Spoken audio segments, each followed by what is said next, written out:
वो विपदाएं जो भविष्य में आना पूरी तरह से तय है, वो विपदाएं जो शायद कोई रोक नहीं सकता, उन विपदाओं का उनके आने से पहले ही कोई ना कोई ऐसा बचाव का रास्ता निकाल लेना कि कम से कम हमारे ऊपर तो ठीकरा ना फूटे। ऐसा ही कुछ हो रहा है राजस्थान में, और राजस्थान में बैठी हुई मौजूदा सत्ता को कहीं ना कहीं ये भय हो रहा है, ये डर लग रहा है कि कहीं राजस्थान दूसरा महाराष्ट्र तो नहीं बन रहा।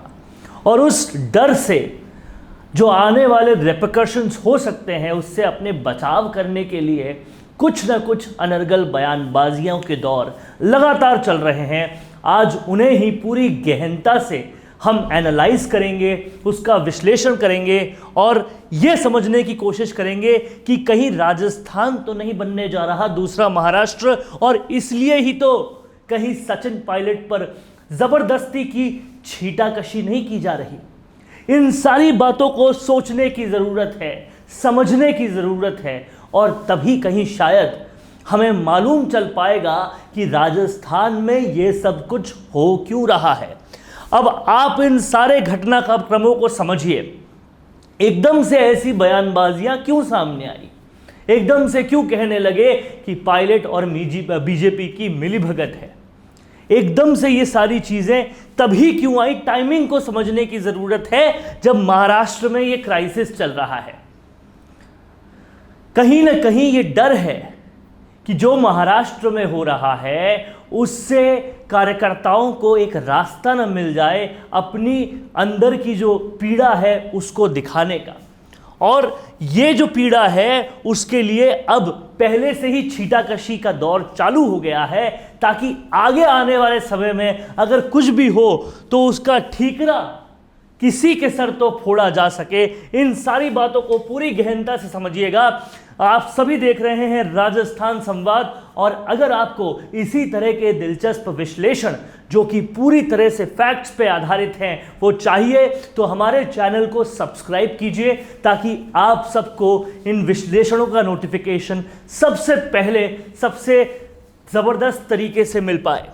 तो समझने की ज़रूरत हमें यह है कि पायलट बीजेपी की मिलीभगत का तथ्य क्या है, क्या उसका फैक्ट है जिसके आधार पे ये बात कही जा रही है। अगर वो फैक्ट ये है कि पायलट चले गए थे अपने समर्थकों के साथ हरियाणा में और नाराजगी जताई थी, तो उस नाराजगी की वजह को समझने की जरूरत है।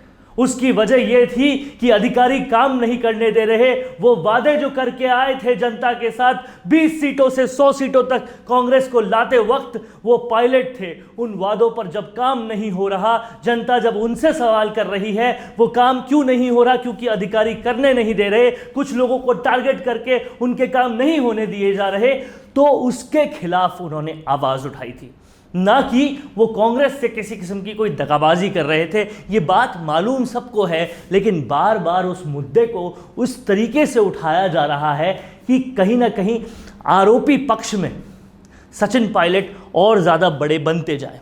तो समझने की ज़रूरत है कि मिलीभगत का तथ्य आखिर है क्या।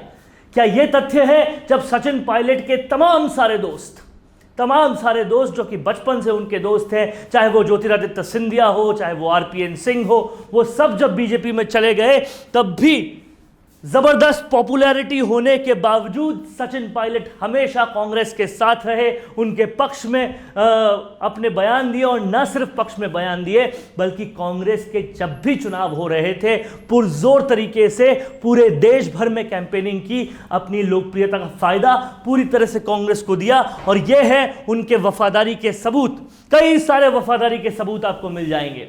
हमेशा, चाहे यूपी चुनाव हो, चाहे कोई भी चुनाव हो, कौन था कांग्रेस के साथ खड़ा रहने वाला? वो सचिन पायलट था। लेकिन फिर भी उन पर लगातार आरोप लगाए जा रहे हैं ताकि आने वाले खतरे, वो खतरा जो कि कहीं ना कहीं सत्तारूढ़ सरकार की वजह से है, उनके कामकाज की वजह से है, उनके कार्यकर्ताओं के नहीं तवज्जो देने की वजह से है, किसी भी कार्यकर्ता को कोई भी तवज्जो नहीं देने की वजह से है, उस सारे का ठीकरा सचिन पायलट के सर फोड़ने का ये एक पूरा माहौल बनाया जा रहा है, जिसको समझने की ज़रूरत है। जनता जिसे चाहती है, कार्यकर्ता जिसे चाहते हैं, हर जगह जिसकी लोकप्रियता है, उसको काट कैसे की जाए, इसी तरह के अनर्गल बयानबाजियों से की जाए। और किसने की ये बयानबाजी? मुख्यमंत्री गहलोत के अलावा शांति धारीवाल ने।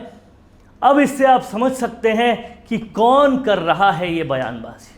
इसको ज़्यादा समझाने की शायद ज़रूरत नहीं है। बड़ा सवाल यह है कि अपने खतरे का ठीकरा फोड़ने के लिए कोई तो चाहिए, और शायद वो कोई सचिन पायलट है। इस बड़े सवाल की तरफ इशारे समझिए। कोई तो चाहिए इस ठीकरे को फोड़ने के लिए।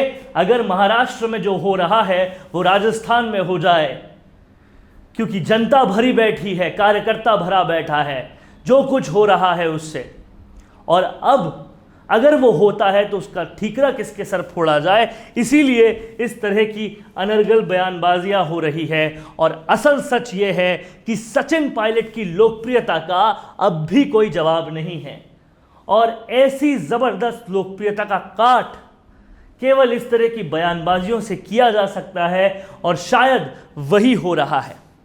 राजस्थान में बगावत के अब भी पूरे आसार संभव है।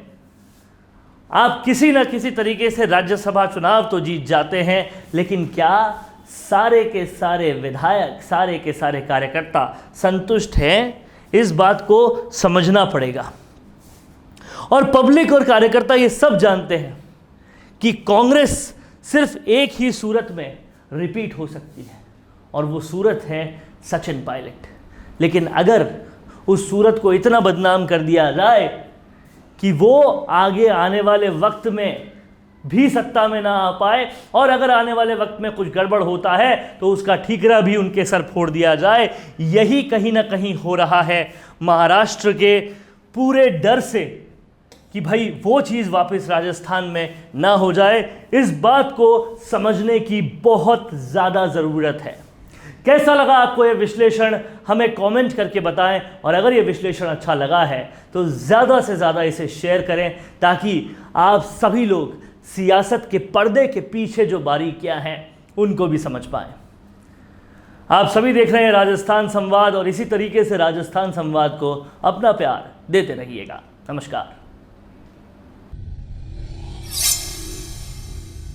हेलो गाइस, आजकल के एनवायरनमेंट में विमेन सेफ्टी बहुत इंपॉर्टेंट है, और विमेन्स अगर बाहर जाती हैं घर से तो कोई ना कोई उनके पास सेफ्टी टूल होना बहुत ज़रूरी है। इसी सेफ्टी टूल की सीरीज में आज हम लेकर आए हैं एक ऐसा प्रोडक्ट जो आप देखकर हैरान रह जाएंगे। जी हाँ, ये है एक small sticks for self defence. इसे आप आसानी से इस्तेमाल कर सकते हैं। देखिए कैसे ही एक बटन दबाते ही ये स्मॉल स्टिक एक बड़ी स्टिक में तब्दील हो जाती है, जिसे आप अपनी सेल्फ डिफेंस में यूज ले सकते हैं बड़ी ही आसानी से। इसे आप अपने कैरी बैग में आसानी से कैरी भी कर सकते हैं। इस प्रोडक्ट को आज ही खरीदने के लिए हमारी वेबसाइट को विजिट कीजिए। हमारी वेबसाइट है www.deodef.com।